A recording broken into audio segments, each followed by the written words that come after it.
બોલો નડેશ્વરી માત કી જય। આજે આ થરાદ મુકામે લોકસભાની ચૂંટણીના પરિણામ પછી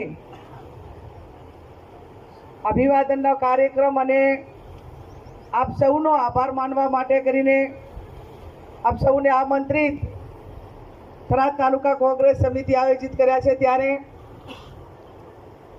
આ કાર્યક્રમમાં આપણી વચ્ચે ઉપસ્થિત જિલ્લા કોંગ્રેસ સમિતિના પ્રમુખ આદરણીય ભરતસિંહજી વાઘેલા, ચોટણના માજી ધારાસભ્ય પદ્મારામજી, થરાદના માજી ધારાસભ્ય ભાઈ શ્રી ગુલાબસિંહભાઈ, સાતા સરપંચ તેજદાનજી, સરપંચ શ્રી ભાઈ શ્રી આંબાભાઈ, ભીખાભાઈ, પ્રધાનભાઈ, ગીતાબેન, રામજીભાઈ, બાપુ, તુલસીભાઈ, કોંગ્રેસ પાર્ટીના ભાઈ શ્રી મોગીલાલભાઈ, કોંગ્રેસ પાર્ટીના સૌ વરિષ્ઠ આગેવાનો, વડીલો, યુવાન ભાઈઓ અને બહેનો, સૌ પ્રથમ તો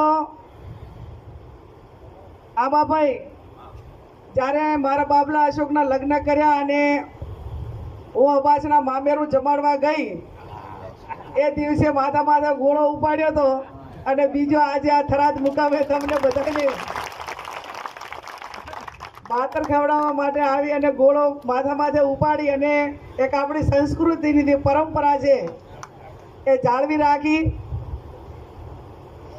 વાયદો આપ્યો હતો કે મામેરાની માતર ખવડાવવા માટે આવીશ અને મામેરાની માતર ખવડાવવાની શરૂઆત પણ સમગ્ર બનાસકાંઠામાં આ થરાદ તાલુકાથી પાછી કરી। આજે આખા જિલ્લાનો અભિવાદન કાર્યક્રમની તારીખો લેવા આવે છે, પણ સંસદનું સત્ર 24 તારીખે ચાલુ થવાનું છે ને આખો જિલ્લો અલગ અલગ આગેવાનો મળવા આવે એટલે ભાભરે રહેવું પડે ને ત્યાં પ્રદેશ સમિતિમાં પણ સન્માન હતું અને આપ સૌનો ખૂબ પ્રેમ સ્નેહ અને લાગણી આપણા અનેક આગેવાનોએ ખૂબ વિસ્તારથી વાત કરી। આ ચૂંટણી માત્ર સંસદ સભ્ય થઈ જવા પૂરતી નથી। આ ચૂંટણી લાંબા સમયના રાજકારણ હોય, આપ સૌનો નાના મોટું ટાંપુ હોય અને અન્યાય સામે ન્યાય માટે અવાજ ઉઠાવવા માટેની આ ચૂંટણી હતી। આપણા આગેવાનો તમારા વચ્ચે ચૂંટણી દરમિયાન પહોંચાણા ના પહોંચાણા, તમે જાતે બધા ઉમેદવાર હતા અને ગૌરવવંતો ઇતિહાસ એ બનાસકાંઠા જિલ્લાએ સ્થાપિત કર્યો। મને પોતાને જ્યારે આ ચૂંટણી હું લડવા મેદાનમાં આવી ત્યારે તમને બધાને મેં કીધું હતું કે હું અત્યારે ધારાસભ્ય તરીકે છું, હું ચૂંટણી ના લડું તો પણ મારે વ્યક્તિગત રીતે ચાલે એમ છે। હું મારા વ્યક્તિગત માટે જો પૈસા માટે કે એના માટે ચૂંટણી લડતી હોત તો અહીંથી ઘણા બધા નાના મોટા ધંધા લેવા માટે કે નાના મોટા ભ્રષ્ટાચારો કર્યા હોય કે ભવિષ્યમાં કાંઈક મેળવવાનું છે તો ઘણા માણસો આપણા જે આપણે રાત દાડો એમના માટે મજૂરી કરી હતી અને જેમના માટે આપણે સામેવાળા માટે લડ્યા હતા એ પણ ટક્કર ના દાલ્યા ને મને તો આ ચૂંટણીની અંદર ઘણા બધા સમાચાર એવા મળ્યા આપણા વિસ્તારમાંથી કે ગેનીબેન ભાજપવાળા મથે ને એના કરતાં તો 3 ગણું પણ આપણે અહીંથી ક્યાંય જાય કરે છે કે કેવું પણ કરે છે મને કે પાણીથી કરીને સોટી ઊધી કરે છે તો પણ ચપ એનું તો આપણે કઈ બગાડ્યું નથી। એમના બધાના પ્રચાર કર્યા છે, વોટ અપાયા છે અને કે ધંધા રોજગાર તો શું એ ચૂંટણી લડતા તેના ધંધા રોજગાર નતા એના જ હતા, પણ હર હંમેશા આપણાને કોઈક વેત નમે તો આપણે હાથ નમવાની તૈયારી રાખવી પડે। અને હું તો એક દીકરી હતી, એક બહેન હતી અને આપણે હંમેશા કહેવત હોય છે કે ગણ ઉપર ગણ કરે એને તો વ્યવહાર કેરો વટ। જે તમે ગણ ઉપર ગણ કરો ને એને તો એ વ્યવહાર કેરો વટ, પણ અવગણ ઉપર ગણ કરો એને મતદાન કેરો વટ કહેવાય। એમને તો એક દીકરીની અત્યારે જે અમારો ગણ હતો એ ઉતારી અને એક બદલો ઉતારવા માટેનો એક સમય આ વચ્ચે આવ્યો હતો। ખેર પરિવાર મોટો હોય અને મને ચૂંટણી લડતી હતી ને રાજીનામા પડતા હતા ને આ બધા તાયફા થતા હતા ને પાણીથી સોટી બળ કરતા હતા એટલે થોડુંક એવું દુઃખ લાગતું હતું કે જેના માટે મારો સમાજ હોમાઈ ગયો, હું હોમાઈ ગઈ, કોંગ્રેસ પાર્ટી હોમાઈ ગઈ. કદાચ સમય સંજોગે પક્ષ પલટો કરવો પડે, પણ જેની પરાકાષ્ઠ વટાવવાની હોય પરાકાષ્ઠ ન વટાવી હોત તો ક્યાંક અમને એમ લાગોત કે અમે ભૂતકાળની અંદર એમના માટે હોમાઈ ગયા ને તો હદ નથી વટાવી એટલો મને રાજીપો પણ રોત. પણ હું અભિનંદન આપું છું બનાસકાંઠાની જનતાને અને તમને બધાને કે તમે જે વટ રાખ્યો છે અને તમે જે કામ કર્યું છે એ બધા તૂટીને પડ્યા હતા. અહીંથી દાઉદ એટલા દાતારા પણ કોઈ વગર ઊભું ના રહેવાનું અને સમગ્ર ગુજરાતની અંદર તિરંગો લહેરાયો તો એ બનાસકાંઠાની જનતાએ તમે બધી લહેરાયો છે. હવે એમને થતું હોય કે આવું ના કર્યું હોત તો સારું એમ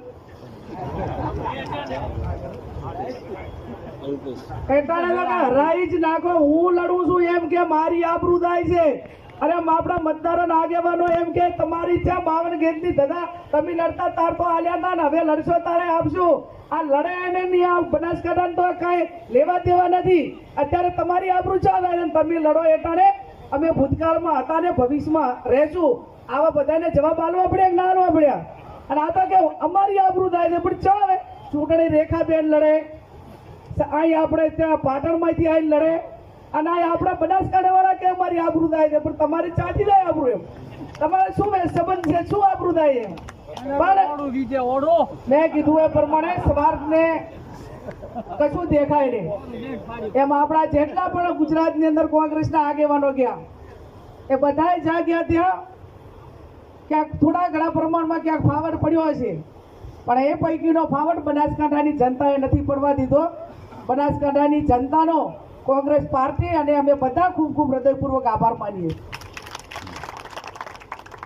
આખી ચૂંટણી પત્યા પછી કયા પ્રકારના ચૂંટણીના સમયમાં સંસાધનોના ઉપયોગ થયા, મને મીડિયાવાળાને એમને બધી પૂછ્યું કે બેન આ 26માંથી એક તમે જીત્યા અને આ તમારી સીટ તો એટલી અઘરી હતી કે તમારે ભાજપ કોંગ્રેસ સામેની ચૂંટણી નથી. કીધું તો કોના સામેની ચૂંટણી હતી? તો કે તમારી ચૂંટણી એશિયાની સૌથી મોટી ડેરી બનાસ ડેરી સામે હતી, તમારી ચૂંટણી બનાસ બેંક સામે હતી, તમારી ચૂંટણી સંવિધાન ઉપર બેઠેલા પદો ઉપર બેઠેલા લોકો સામે હતી, તમારી ચૂંટણી બનાસકાંઠા જિલ્લાનું સમગ્ર ગુજરાતનું વહીવટી તંત્રથી પ્રેસાઇડિંગ ઓફિસરથી કરીને બધાય એમની સામે હતી, તમારી ચૂંટણી બનાસકાંઠાના એસપીથી કરીને જે 90% ભાજપના ખેસ નથી પહેરેલા એવા પોલીસના અધિકારીઓની સામેની હતી, તમારી ચૂંટણી એ બનાસકાંઠાના 2 નંબરના ધંધા કરવાવાળા બુટલેગરોની સામે હતી, તમારી ચૂંટણી એક તાનાશાહ સામે લડવા માટેની ચૂંટણી હતી, તમારી ચૂંટણી પૈસાના રેલમ છેલ સામે લડવાની હતી અને તમારી ચૂંટણી એક અસત્ય સામે સત્યના વિજય માટેની ચૂંટણી હતી. ત્યારે આ તમામ સંસાધનો સામે કોઈ પણ પ્રકારની લાલચમાં આવ્યા સિવાય હવે આ ધીમે ધીમે પોસ્ટમોર્ટમ થશે ને એટલે ખબર પડશે જેટલાને ડેરીયાના વાયદા આલ્યા, જેટલાને નોકરીઓના આપ્યા, ઓલા 2022માં વાયદા આલ્યા હતા એ તો પાછા આવતા રહ્યા ખાસા બધા, પણ હવે 24 વાયદા આલેલા 27 કામ આવશે પાછું. આપણો નફો તો છે જ એટલે ત્યાં સુધી તો નહીં કરે કઈ. હવે એના કોઈ ફોને નહીં ઉપાડે. ઓલા દામીન થયા છે ને દામીને હોળું થાય મરવા ને દામીન થાય ભરવા. આપણે કોઈ ઝઘડો થતો હોય ને તો એમાંથી હોળું ભેગો હોય ને એને મરવાની તૈયારી રાખવી પડે અને વચ્ચે કોઈને જામીનથી નપાય હોય તો એ ભરવા માટેની તૈયારી રાખવી પડે. અને આર્યા બધા જે જ્યાં જામીન થયા છે ને એને હવે કે મારું એક તો દીત્યાય ને દામીને થયા એટલે આ ડખો તો હવે 3 વર્ષ તો હેડશે પાછો. અને જે ગામ વધારે વોટ આપે એને 25 લાખ એટલે એને 25 લાખ વાળા ગામોની યાદી બનાવો. એટલે પહેલા તો 25 લાખ વાળાને આપણે 2 લાખે ભાઈ તમે આ 25 લાખ વાળું પેનું કરો. ત્યારે આ લોકશાહી છે, એક વાલ્મીકી પરિવારનો વોટ હતો એની કિંમત એવડી છે, દેશના વડાપ્રધાનના વોટની કિંમત પણ એવડી જ છે. આટલા સંસાધનો સામે ચૂંટણી અને એના ઉપર પાછું વધારાનું વોટ કરવા દેવાના આટલા પૈસા, વોટ ના કરવા દેવાના આટલા પૈસા, ચૂંટણી કાર્ડના બધું હળગાઈ નાખવાના આટલા પૈસા, પાછા વેવાઈના બધાઈને મેલ્યા વધારાના સોગન ખાઈને માય કંઈક નિશાઉને કરીને વોટ કરવાના આટલા પૈસા, એવું ખરું કે ને એમ? અને પછી કે તમે હવે તો અમને વોટ આપવાના હોય તો ના કરવા દો તો આપશું એમ માની લેશું. બૂથો ઉપર ડેરીના અધિકારીઓ બેઠેલા જે આમ કાયદેસર ચૂંટણીના 24 કલાક પહેલા મત વિસ્તારનો મતદાર ના હોય ના રહી શકે.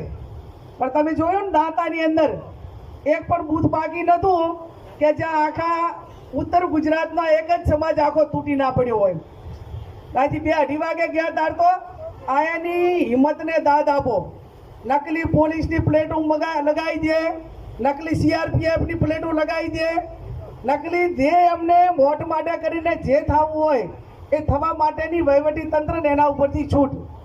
પણ છતાં જ્યારે કુદરતને એ દેર હોય પણ અંધેર ના હોય, જ્યારે લોકોએ નક્કી કર્યું હોય છે ત્યારે એમાં ઠીક છે આપણાને સંઘર્ષ, મુશ્કેલીઓ, ચડાવ ઉતાર, સામનો બધોય આવે, પણ અંતે જ્યારે આપણી નીતિ સાચી હોય, નિયત સાચી હોય તો હું માનું ત્યાં સુધી એની અંદર કુદરત પણ મદદ કરતી હોય છે. અને હવે તો આપણે તો એક સારું કર્યું ચૂંટણી દરમિયાન કે આપણે તો ભાજપ વાળાનો વિરોધ નથી કર્યો, સમાજનો કોઈનો વિરોધ નથી કર્યો, બીજા કોઈ સ્થાનિક આગેવાનોનો વિરોધ નથી કર્યો. અમે તો કીધું હતું કે અમારી લડાઈ એ માત્ર સિદ્ધાંતો સાથે આટલા માટે કરીને છે, અન્યાય સામે છે. એ લડાઈ આજે ભૂતકાળમાં લડ્યા હતા, વર્તમાનમાં લડ્યા હતા અને ભવિષ્યમાં એની લડાઈ હજી લડીશું. એમાં કોઈ શંકાને સ્થાન નથી. ત્યારે હું અભિનંદન આપું છું થરાદ તાલુકાની જનતાને કે આમ તો વર્ષોથી વિધાનસભાના ધારાસભ્ય તરીકે તમારા સારા માઠા પ્રસંગમાં મારે આવવાનું થતું અને એ ટાઈમે કાયમી કહેતા કે બેન અમારે તમને વોટ આપવું હોય છે પણ હવે તમે અમારા વિસ્તારમાં નથી, એટલે તમને કુદરતી આખા જિલ્લાને વોટ આપવા માટેનો મોકો પણ મળ્યો. અને મોકો કહેવા પૂરતો નહીં પણ તમે ખૂબ સારી રીતે જે લાગણી ભેર, માન ભેર જે મદદ કરવી પડે એક ગરીબ દીકરીને કરી છે. રાજકારણ ચડાવ ઉતાર મેં કીધું મારી જિંદગીની અંદર અનેક આવશે અને અનેક આવ્યા છે, પણ ખરા સમયે, મુશ્કેલીના સમયે કોઈ પણ માણસને ઘરે કોઈ નાના મોટી તકલીફ આવીને પડી હોય ને, કે આર્થિક રીતે હોય, કોઈ રાજકીય આર્થિક રીતે હોય કે કોઈ નાના મોટી બીમારી હોય, તો આપણે સમાચાર લેવા થાય ને તો એ માણસને અડધું ઓછું થઈ જાય.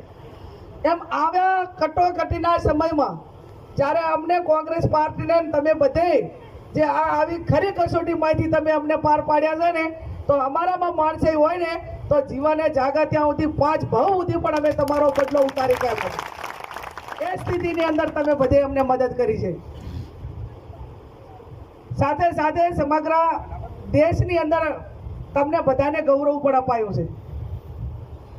વિધાનસભાના ધારાસભ્ય તરીકે રાજીનામું આપવા પ્રમ દિવસે 13 તારીખે હું વિધાનસભામાં ગઈ ત્યારે આમ તો રાજીનામું આટલા દાડા રાજીનામું આપવાના ને એ મીડિયાને ખબર ના પડે ને થાનામાં ના આપવાના, ખબર છે ને? અહીંયા દાયદાર ખબર પડે કે આને રાજીનામું આલ્યું. હા, જે મીડિયા વાળા કહેતા રહે જેમ કે વ્યક્તિગત સ્વાર્થ માટે હોય, પક્ષ પલટા માટે હોય અને અથવા તો સામે જવા માટે હોય. પણ તમારી બેન દીકરીએ રાજીનામું આપ્યું ને તો ફટાકડા ફોડીને ગાજતે વાજતે રાજીનામું આપ્યું ને, રાજીપાનું રાજીનામું. બધા કાર્યકરોને હાજર રહીને રાજીનામું આપ્યું. કેમ કે આ રાજીનામું એ કોઈ મારા વ્યક્તિગત સ્વાર્થ માટેનું નહોતું. આ રાજીનામું વિધાનસભાના મતદારો સાથે વિશ્વાસઘાતનું નહોતું. આ મારું રાજીનામું એ કોંગ્રેસના પાર્ટીના આગેવાનોને કે કોંગ્રેસના માવડી મંડળ સાથે ગદ્દારી માટેનું રાજીનામું નહોતું. આ રાજીનામું સંવિધાનનું અને બંધારણીય પ્રમાણે કોઈ પણ એક વ્યક્તિ એક પદ ઉપર રહી કે એટલે ખુશીનું રાજીનામું હતું. અને એટલા માટે કરીને આ તમારી સાથે ગૌરવભેર વાત કરી છે.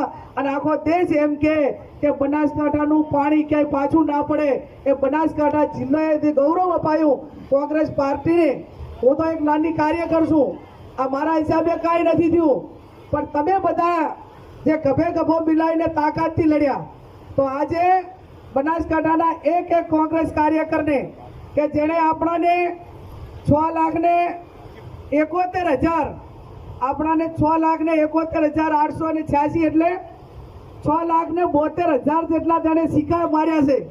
એ સિક્કા મારવા વાળા, બટન દબાવવા વાળા એ કોલર ઊંચો કરીને થરાદની બજારમાં દિલ્હી કે ગાંધીનગર આવે ને એટલે ઊંચા કોલર હાથે આવશે કે અમે વોટ આપ્યો હતો ને અમારી બેન અત્યારે આઈટીની અંદર. એ તમારા બધાના હિસાબે છે. આજે ભારતની અંદર ગુજરાતની અંદર બનાસકાંઠા એની નોંધ એ વિશ્વમાં તમામ ગુજરાતીઓ રહેતા હોય. આફ્રિકામાં ઓલા આફ્રિકા વાળા બિચારા રમતા હતા, તમને ખબર હોય વિડીયો જોયા. અત્યારે તો ગેની બેન આવડતું નથી, ગાની બેન કે કોઈ ગાની બેન કે એમની ભાષાની અંદર બધા જયદાનની વાત કરે.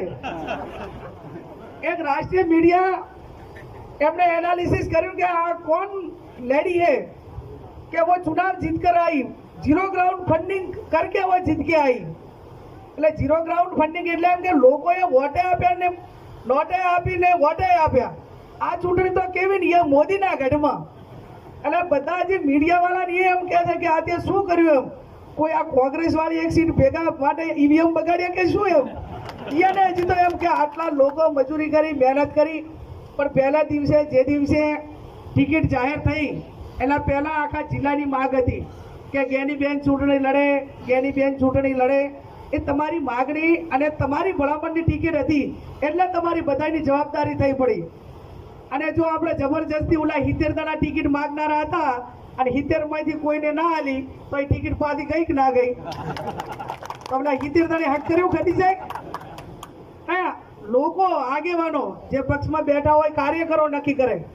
અને એટલા માટે આપ સૌને મારી બે હાથ જોડીને વિનંતી છે કે જિલ્લાની ચૂંટણી હોય, તાલુકાની ચૂંટણી હોય, સરપંચની ચૂંટણી હોય તો એ ખેલદિલીપૂર્વક સારા માણસો એ જાહેર જીવનમાં રાજકારણમાં લાવો. હવે આપણે આ બધા જે બેઠા થઈ કરોડો અબજો રૂપિયા ખર્ચીને ચૂંટણી જીતી કહેવાની તાકાત આપણામાં નથી. આપણે આપણા માણસો માટે ચૂંટણી લડે, આપણા માણસનું ટાપુ કરે, આપણા માણસના સુખ દુઃખમાં ઊભો રહે, એના માટે તાલુકાની હોય, જિલ્લાની હોય તો એ લોકોએ આપણા જે આગેવાનો છે એ આગેવાનો કોઈ પ્રકારનો ખર્ચો ના કરાવે તો એ ટાપુ પણ તમારું વિના મૂલ્યે મફતમાં કરે. પણ તમે આજે ધારો કે મને આજ મફતમાં તમે મને પંચાયતથી પાર્લામેન્ટ સુધી મૂકી અને હવે તમારે 5 લાખ રૂપિયાની ગ્રાન્ટ હોય અને કોઈ કામ માટે તમે મને 5 લાખ રૂપિયા ગ્રાન્ટ માગી હોય અને એમાં હું એમને તમને એમ કહું કે મને 50,000 રૂપિયા આલો તો પછી બીજે દાડે ઘડો ગાડું બધું ફૂટે કે ના ફૂટે, એમ પછી મામેરા ભરાય. આજે એક કુવાસી તરીકે એક વ્યક્તિએ કદાચ એનો ખર્ચો કરવો હોય તો એક ગામની અંદર 50,000 રૂપિયા ખર્ચો કરવો, તારે આપણે ચૂંટણી માંડ એ ખાલી એના બુધો કેટલું કરી શકીએ, પણ એટલું પણ તમે કોઈએ નથી કર્યું. તો મારો કહેવાનો અર્થ એટલો છે કે આજે તમે મને કુવાસી તરીકે મારું મામેરું ભર્યું. અને કુવાસી કેવી હોવી જોઈએ આપણી સંસ્કૃતિ પ્રમાણે કે બે ભયાને સમાધાન કરીને ભેગા બેહાડે એનું નામ કુવાસી કહેવાય. બે હગાને ભેગા બેહાડે એનું નામ કુવાસી કહેવાય. અને ચાક વેદના જોવે અને એની આંખોમાં આંસુ ના આવે ને તો એ કુવાસી ના કહેવાય. ચાર કોઈકની વેદના અને વેદના આમ ભલે હું ગમે એટલી તેજદારની કડક છું, પણ જ્યારે મને વેદના નામનો શબ્દ કોઈક મારી નજરની સામે દેખાય ને કે આના માટે એક વેદના વ્યક્ત કરવાનો, આ મારા માટે એક રાજધર્મ નિભાવવાનો સમય આવ્યો છે. તો ભૂતકાળની અંદર સંગીતાના લગ્ન હોય કે કોઈ પણ પ્રસંગો હોય તો ક્યાંક રાજધર્મ નિભાવવાનો હોય, ક્યાંક માનવતાવાદ નિભાવવાનો હોય કે ક્યાંક કોકનો સહારો બનવો પડ્યો હોય ને તો મારી ક્ષમતા પ્રમાણે ક્યારેય મેં પીછેહટ નથી કરી. એની પણ ભૂતકાળની અંદર તમે અનેક વખત એ વાર્તા પણ જોઈને તમે નજરની સામે નિહાળ્યું છે. ત્યારે આવનાર જિલ્લા તાલુકા પંચાયતમાં ગભે ગભો મિલાવીને નીચેથી ઉમેદવારો નક્કી કરજો. જો આખો બનાસકાંઠા લોકસભાનો ઉમેદવાર આખા જિલ્લાએ ભેગા થઈ અને સર્વાનુમતે એક નામ નક્કી કર્યું કે ના કર્યું? આખા જિલ્લાએ આખા લગભગ 12 તાલુકા અને 20 લાખ મતદારો આટલા બધા ભેગા થઈ અને એક નામ નક્કી કરી કહેતા હોય તો તો તાલુકાના 5 ગામ આવતા હોય, જિલ્લાના 15 ગામ આવતા હોય, તમે 5 ગામવાળા ભેગા થઈને એક નામ નક્કી કરી ગો કે ના કરી ગો? એક નામ નક્કી કરીને આવતું વઢડાવતા નહીં, નકે 2-3 લડવા થયા તો વળી પાછો આર્યો હેરાવા છે. આપણા બનાસકાંઠા મોટો ફાયદો એ પણ તેજ થયો કે બીજી કોઈ લાંબી લાઈન વાળા જ નતા હરાવા વાળા, અને ક્યાંક નાના મોટા હશે તો કઈ વળે એવું નતું. એમ બહુ કઈ મતદારોની અંદર ફેર પાડી કે એવડું મોટું કઈ નતું. ચાક સહકારી માળખામાં સંકળાયેલા હોય, ચાક આમ લાગણીના સંબંધો રાખવાના હોય, ચાક આમ ઓલા માટે કરીને એમ કે હેડો આવડું મોટું વેર વરવું નથી, વળી ચાક ફૂલો કરશે, ચાક વળી કોણી લાગણી વાળા હોય. પણ એ બહુ છે શું કરે, કહેવા કોને થાય? લાગણી હોય પણ કહેવા દાવાની કોઈ બોલી હોય નહીં. પણ છતાં 95-99% એ બનાસકાંઠાની કોંગ્રેસ એક થઈને ચૂંટણી લડી.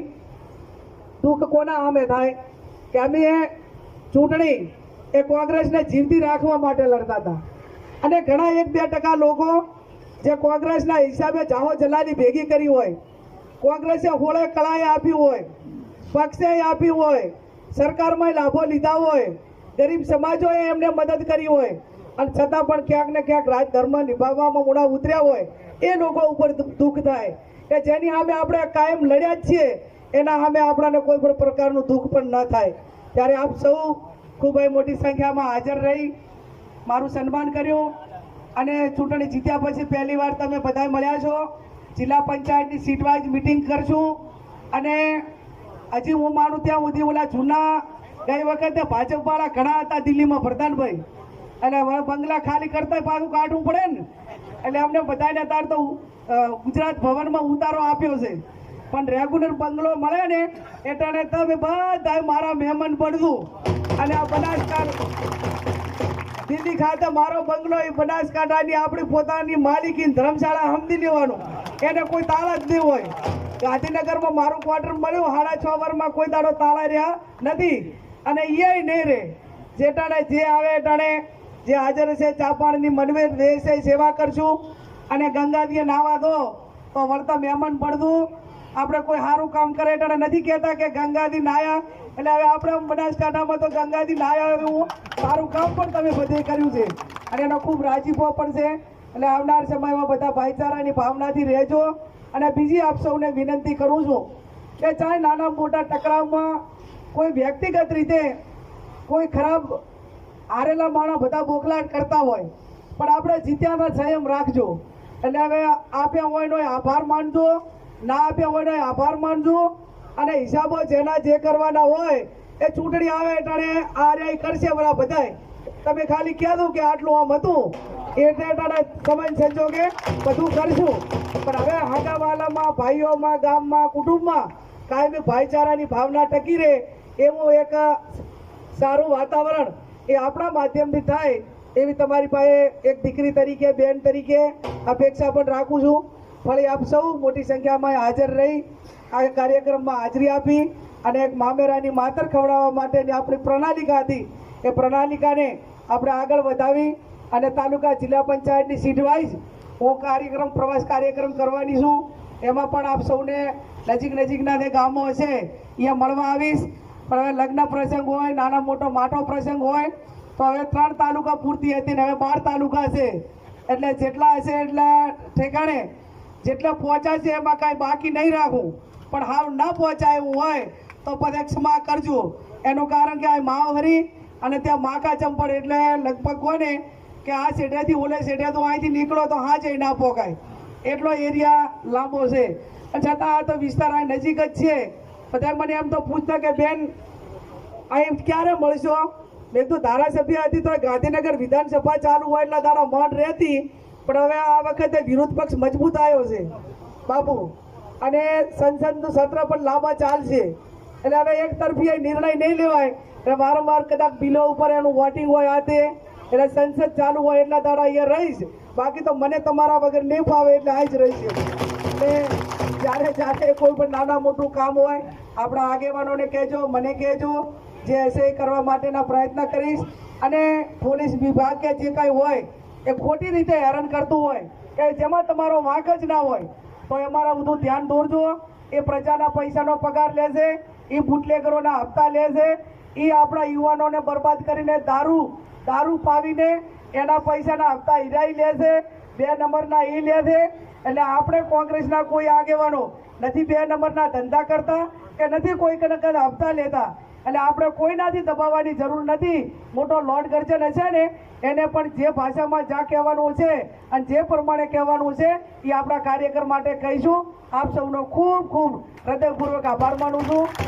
બોલો ભારત માતા કી, બોલો ધણીધર ભગવાન કી, બોલો કેળાવાળા હનુમાન દાદાની.